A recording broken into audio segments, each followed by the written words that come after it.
18-ാം അധ്യായം. ദൈവം സന്ദർശിക്കുന്നു. മാമ്രയുടെ ഊക്കുമരത്തോപ്പിന് സമീപം കർത്താവ് അബ്രാഹത്തിന് പ്രത്യക്ഷനായി. വെയിൽ മൂത്ത സമയത്ത് അബ്രാഹം തൻ്റെ കൂടാരത്തിൻ്റെ വാതിൽക്കൽ ഇരിക്കുകയായിരുന്നു. അവൻ തലയുയർത്തി നോക്കിയപ്പോൾ 3 ആളുകൾ തനിക്കെതിരെ നിൽക്കുന്നത് കണ്ടു. അവരെ കണ്ട് അവൻ കൂടാരവാതിൽക്കൽ നിന്ന് എഴുന്നേറ്റ് അവരെ എതിരേൽക്കാൻ ഓടിച്ചെന്നു. നിലംപറ്റെ താണ് അവരെ വണങ്ങി. അവൻ പറഞ്ഞു, യജമാനനെ, അങ്ങെന്നിൽ സംപ്രീതനാകുന്നെങ്കിൽ അങ്ങയുടെ ദാസനെ കടന്നു പോകരുതേ. കാല് കഴുകാൻ കുറച്ച് വെള്ളം കൊണ്ടുവരട്ടെ. മരത്തണലിൽ ഇരുന്ന് വിശ്രമിക്കുക. നിങ്ങൾ ഈ ദാസൻ്റെ അടുക്കൽ വന്ന നിലയ്ക്ക് ഞാൻ കുറെ അപ്പം കൊണ്ടുവരാം. വിശപ്പടക്കിയിട്ട് യാത്ര തുടരാം. നീ പറഞ്ഞതുപോലെ ചെയ്യുക എന്നവർ പറഞ്ഞു. അബ്രാഹാം പെട്ടെന്ന് കൂടാരത്തിലെത്തി സാറായോട് പറഞ്ഞു, വേഗം 3 ഇടങ്ങഴി മാവെടുത്ത് കുഴിച്ച് അപ്പം ഉണ്ടാക്കുക. അവനോട് ചെന്ന് കാലിക്കൂട്ടത്തിൽ നിന്ന് കൊഴുത്ത ഒരു ഇളം കാളക്കുട്ടിയെ പിടിച്ച് വേലക്കാരനെ ഏൽപ്പിച്ചു. ഉടനെ അവനത് പാകം ചെയ്യാൻ തുടങ്ങി. അബ്രാഹാം വെണ്ണയും പാലും പാകം ചെയ്ത മുരിയിറച്ചിയും അവരുടെ മുമ്പിൽ വിളമ്പി. അവർ ഭക്ഷിച്ചു കൊണ്ടിരിക്കെ അവൻ മരത്തണലിൽ അവരെ പരിചരിച്ചുകൊണ്ട് നിന്നു. അവർ അവനോട് ചോദിച്ചു, നിന്റെ ഭാര്യ സാറ എവിടെ? കൂടാരത്തിലുണ്ട്, അവൻ മറുപടി പറഞ്ഞു. കർത്താവ് പറഞ്ഞു, വസന്തത്തിൽ ഞാൻ തീർച്ചയായും തിരികെ വരും. അപ്പോൾ നിന്റെ ഭാര്യ സാറായ്ക്കൊരു മകനുണ്ടായിരിക്കും. അവൻ്റെ പിറകിൽ കൂടാരവാതിൽക്കൽ നിന്ന് സാറ ഇത് കേൾക്കുന്നുണ്ടായിരുന്നു. അബ്രാഹാം സാറായും വൃദ്ധരായിരുന്നു. അവൾക്ക് ഗർഭധാരണ പ്രായം കഴിഞ്ഞിരുന്നു. അതിനാൽ സാറ ഉള്ളിൽ ചിരിച്ചുകൊണ്ട് പറഞ്ഞു, എനിക്ക് പ്രായമേറെയായി, ഭർത്താവും വൃദ്ധനായി. എനിക്കിനി സന്താനഭാഗ്യം ഉണ്ടാകുമോ? കർത്താവ് അബ്രാഹത്തോട് ചോദിച്ചു, വൃദ്ധയായ തനിക്കിനി കുഞ്ഞുണ്ടാകുമോ എന്ന് ചോദിച്ച് സാറ ചിരിച്ചതെന്തുകൊണ്ട്? കർത്താവിന് കഴിയാത്തത് എന്തെങ്കിലുമുണ്ടോ? നിശ്ചിത സമയത്ത് വസന്തത്തിൽ ഞാൻ നിന്റെ അടുത്ത് തിരിച്ചു വരും. അപ്പോൾ സാറായ്ക്കൊരു മകനുണ്ടായിരിക്കും. സാറ നിഷേധിച്ചു പറഞ്ഞു, ഞാൻ ചിരിച്ചില്ല. എന്നാൽ അവൾ ഭയപ്പെട്ടു. അവിടുന്ന് പറഞ്ഞു, അല്ല, നീ ചിരിക്കുക തന്നെ ചെയ്തു. Sodom Gomorrah. അവർ അവിടെ നിന്ന് എഴുന്നേറ്റ് സോദോമിന് നേരെ തിരിച്ചു. വഴിയിലെത്തുന്നതുവരെ അബ്രാഹാം അവരെ അനുയാത്ര ചെയ്തു. കർത്താവ് ആലോചിച്ചു, അബ്രാഹാം മഹത്വം ശക്തവുമായ ഒരു ജനതയായി തീരുമെന്നും ഭൂമിയിലെ ജനപദങ്ങളെല്ലാം അവനിലൂടെ അനുഗ്രഹിക്കപ്പെടുമെന്നും അറിഞ്ഞിരിക്കെ ഞാൻ ചെയ്യാൻ പോകുന്ന കാര്യം അവനിൽ നിന്നും മറച്ചു വയ്ക്കണമോ? ഞാൻ അവനെ തിരഞ്ഞെടുത്തിരിക്കുന്നത് നീതിയും ന്യായവും പ്രവർത്തിച്ച് കർത്താവിൻ്റെ വഴിയിലൂടെ നടക്കാൻ തൻ്റെ മക്കളോടും പിന്മുറക്കാരോടും അവൻ കൽപ്പിക്കുന്നതിനും അങ്ങനെ കർത്താവ് അവനോട് ചെയ്ത വാഗ്ദാനം പൂർത്തിയാക്കുന്നതിനും വേണ്ടിയാണ്. കർത്താവ് പറഞ്ഞു, സൊദോമിനും ഗൊമോറായ്ക്കും എതിരെയുള്ള മുറവിളി വളരെ വലുതാണ്. അവരുടെ പാപം ഗുരുതരവുമാണ്. അതിനാൽ അവരുടെ പ്രവൃത്തികൾ എൻ്റെ സന്നിധിയിൽ എത്തിയിട്ടുള്ള വിലാപങ്ങളെ സാധൂകരിക്കുന്നു ഇല്ലയോ എന്നറിയാൻ ഞാൻ അവിടം വരെ പോവുകയാണ്. അവർ അവിടെ നിന്ന് സൊദോമിന് നേരെ നടന്നു. അബ്രാഹാം അപ്പോഴും കർത്താവിൻ്റെ മുമ്പിൽ തന്നെ നിന്നു. അബ്രാഹാം അവിടുത്തെ സമീപിച്ച് ചോദിച്ചു, ദുഷ്ടന്മാരോടൊപ്പം നീതിമാന്മാരെയും അങ്ങ് നശിപ്പിക്കുമോ? നഗരത്തിൽ 50 നീതിമാന്മാരുണ്ടെങ്കിൽ അങ്ങതിരെ നശിപ്പിച്ചു കളയുമോ? അവരെ പ്രതി ആ സ്ഥലത്തെ ശിക്ഷയിൽ നിന്ന് ഒഴിവാക്കില്ലേ? ദുഷ്ടന്മാരോടൊപ്പം നീതിമാന്മാരെയും സംഹരിക്കുക അത് അങ്ങിൽ നിന്നുണ്ടാകാതിരിക്കട്ടെ. ദുഷ്ടന്മാരുടെ ഗതി തന്നെ നീതിമാന്മാർക്ക് സംഭവിക്കാതിരിക്കട്ടെ. ഭൂമി മുഴുവൻ്റെയും വിധികർത്താവ് നീതി പ്രവർത്തിക്കാതിരിക്കുമോ? കർത്താവ് അരുളി ചെയ്തു, സോദോം നഗരത്തിൽ 50 നീതിമാന്മാരെ ഞാൻ കണ്ടെത്തുന്ന പക്ഷം അവരെ പ്രതി ഞാൻ ആ സ്ഥലത്തോട് മുഴുവൻ ക്ഷമിക്കും. അബ്രാഹാം വീണ്ടും പറഞ്ഞു, പൊടിയും ചാരവുമായി ഞാൻ കർത്താവിനോട് സംസാരിക്കുവാൻ തുനിഞ്ഞുവല്ലോ. നീതിമാന്മാർ 50-ന് 5 കുറവാണെന്ന് വന്നാലോ? 5 പേർ കുറഞ്ഞാൽ നഗരത്തെ മുഴുവൻ അങ്ങ് നശിപ്പിക്കുമോ? അവിടുന്ന് പറഞ്ഞു, 45 പേരെ കണ്ടെത്തിയാൽ ഞാനതിനെ നശിപ്പിക്കുകയില്ല.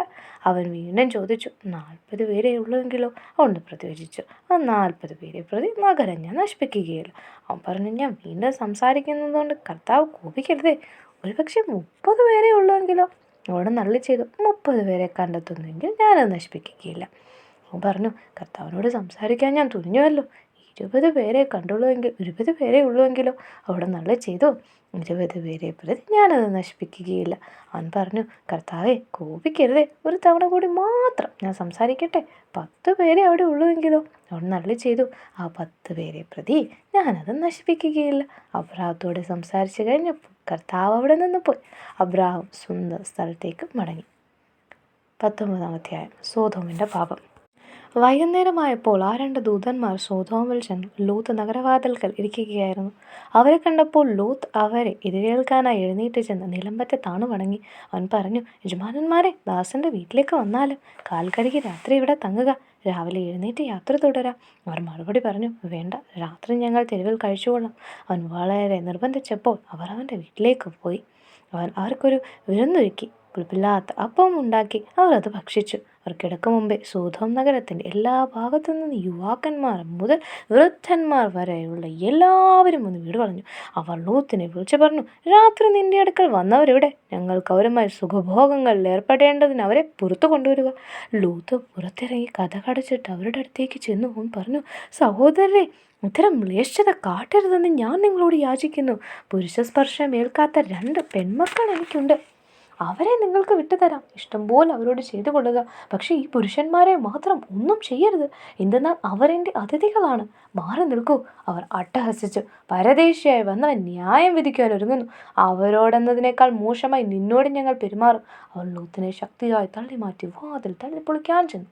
പക്ഷേ ലൂത്തിൻ്റെ അതിഥികൾ കൈനീട്ടി അവനെ വലിച്ച് വീട്ടിനുള്ളിലാക്കിയിട്ട് വാതിലടച്ചു. വാതിൽക്കലുണ്ടായിരുന്ന എല്ലാവരെയും അവർ അന്ധരാക്കി. അവർ വാതിൽ തപ്പി തടഞ്ഞു വലഞ്ഞു. ലൂത്ത് സോദോം വിടുന്നു. ആ 2 പേർ ലൂത്തിനോട് പറഞ്ഞു, ഇവരെ കൂടാതെ നിനക്കാരെങ്കിലും ഇവിടെയുണ്ടോ? പുത്രന്മാരോ പുത്രികളോ മരുമക്കളോ മറ്റാരെങ്കിലുമോ നഗരത്തിൽ ഉണ്ടെങ്കിൽ എല്ലാവരെയും ഉടൻ പുറത്ത് കടത്തിക്കൊള്ളുക. ഈ സ്ഥലം ഞങ്ങൾ നശിപ്പിക്കാൻ പോവുകയാണ്. ഇവിടുത്തെ ജനങ്ങൾക്കെതിരെ രൂക്ഷമായ നിലവിളി കർത്താവിൻ്റെ മുമ്പിൽ എത്തിയിരിക്കുന്നു. ഇവിടം നശിപ്പിക്കാൻ കർത്താവ് ഞങ്ങളെ അയച്ചിരിക്കുകയാണ്. ഉടനെ ലൂത്ത് തൻ്റെ പുത്രിമാരെ വിവാഹം ചെയ്യാനിരുന്നവരുടെ അടുത്തേക്ക് ചെന്ന് പറഞ്ഞു, എഴുന്നേറ്റുടനെ സ്ഥലം വിട്ടു പോവുക. കർത്താവ് ഈ നഗരം നശിപ്പിക്കാൻ പോവുകയാണ്. എന്നാൽ അവൻ തമാശ പറയുകയാണ് എന്നത്രേ അവർക്ക് തോന്നിയത്. നേരം പുലർന്നപ്പോൾ ദൂതന്മാർ ലൂത്തിനോട് പറഞ്ഞു, എഴുന്നേറ്റ് ഭാര്യയും പെൺമക്കൾ 2 പേരെയും കൂട്ടി വേഗം പുറപ്പെടുക, അല്ലെങ്കിൽ നഗരത്തോടൊപ്പം നിങ്ങളും നശിച്ചു പോകും. എന്നാൽ അവൻ മടിച്ചു നിന്നു. കർത്താവിന് അവനോട് കരുണ തോന്നിയത് കൊണ്ട് ആ മനുഷ്യൻ അവനെയും ഭാര്യയെയും മക്കളെയും കൈക്ക് പിടിച്ച് നഗരത്തിന് പുറത്തു കൊണ്ടുപോയി വിട്ടു. അവരെ പുറത്തു കൊണ്ടുചെന്ന് വിട്ടതിന് ശേഷം അവരിൽ ഒരുവൻ പറഞ്ഞു, ജീവൻ വേണമെങ്കിൽ ഓടിപ്പോവുക, പിന്തിരിഞ്ഞ് നോക്കരുത്, താഴ്വരയിൽ എങ്ങനെയും തങ്ങുകയും അരുത്. മലമുകളിലേക്ക് ഓടി രക്ഷപ്പെടുക, അല്ലെങ്കിൽ നിങ്ങൾ വെന്ത് നശിക്കും. ലൂത്ത് പറഞ്ഞു, യജമാനനെ അങ്ങനെ പറയരുത്. ഞാൻ അങ്ങയുടെ പ്രീതിക്ക് പാത്രമായല്ലോ. എൻ്റെ ജീവൻ രക്ഷിക്കുന്നതിൽ അവിടുന്ന് വലിയ കാരുണ്യമാണ് കാണിച്ചിരിക്കുന്നത്.